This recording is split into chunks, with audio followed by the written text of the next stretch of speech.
What are the most important skills to learn as a musician? Today I'll be ranking the 18 most common skills, ranging from S for super to F for fail. I've been making music for 3 years, and these are all personal opinions, so if you disagree with me, that's fine.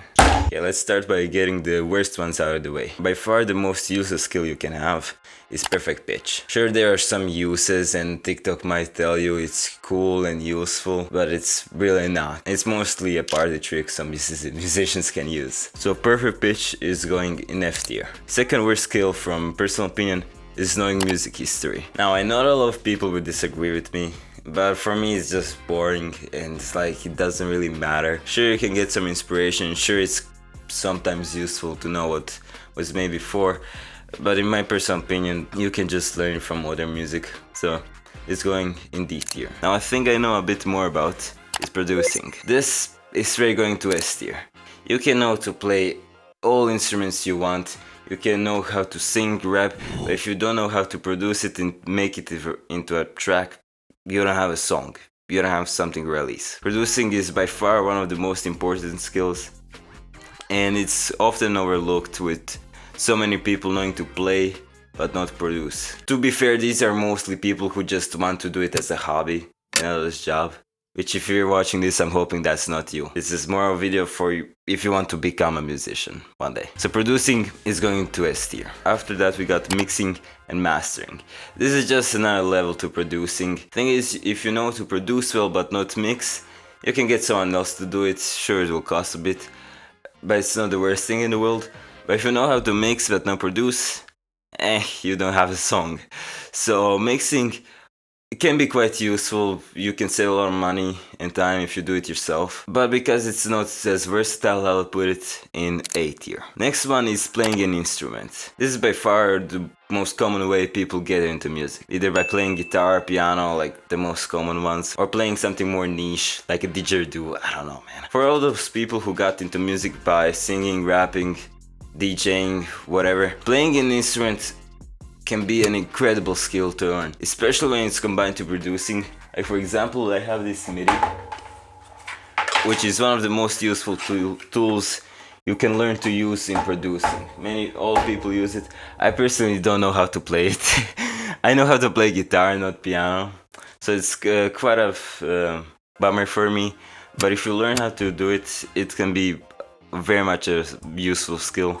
So it's going along with the producing to S tier. After that we got music tier. Now this one is the thing most people get scared about at the beginning, but in personal opinion it's not that complicated, and once you learn the basics you can just wing the rest of it, so it's quite useful. Not the craziest thing in the world, so I'll put it in A tier. After that we got singing and rapping. Now I know these are two very different things, but for the sake of the video I'll put them as together. If you don't like singing, if you don't like rapping, that's fine.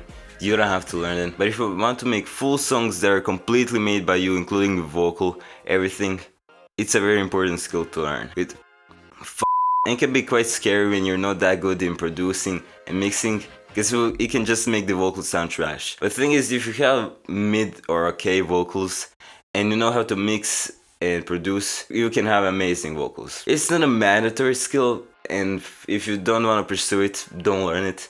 But if you want to, it can be quite good, so I'll put it in B tier. After that we got networking. This is an incredibly useful skill. If you have connections, if you can find people who got booths where you can play at, or just know bigger artists, not necessarily like Beyonce and Kanye, whatever, but if you have the ability to connect with those people, to find them, to talk with them, it can give you some life-changing opportunities.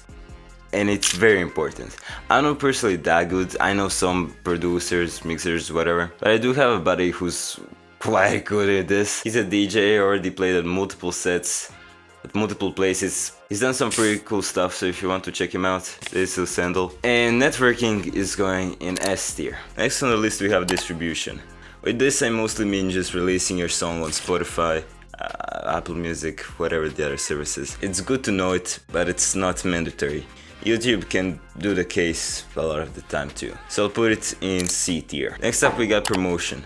With this I mostly mean content creation and making things to get an audience to see our music. This is a very important skill to have. Sometimes people like pay others to showcase their music and whatnot, and while it can be worked with, it's definitely much better to make your own content and promotion, especially because when you make your own content, people will actually care about you and not just your music. So for that reason, promotion and content creation are going in S tier. Next up we got collabs. Collabs are just another level of networking. Be it in music or content, they can be quite useful, especially if you get someone bigger than you to help you out with them. And for that reason, collabs are going in A tier. After that we got ear training. This is basically relative pitch, or well, how good you can see the difference between a couple notes. That's the best I can describe it. You probably know what it is if you played an instrument. It's quite useful, not the craziest thing in the world, but I'll put it in B tier. Next up we got recording. This includes the equipment you have and the acoustics you have in your room. In this case that will be an AliExpress mic and absolutely no good acoustics. It's, if you have a good studio, it's great and can be useful, but if you know how to mix, produce, you don't need it. So for that reason I put recording in C tier. Timing, especially if you play instrument or rap, sing, incredibly important.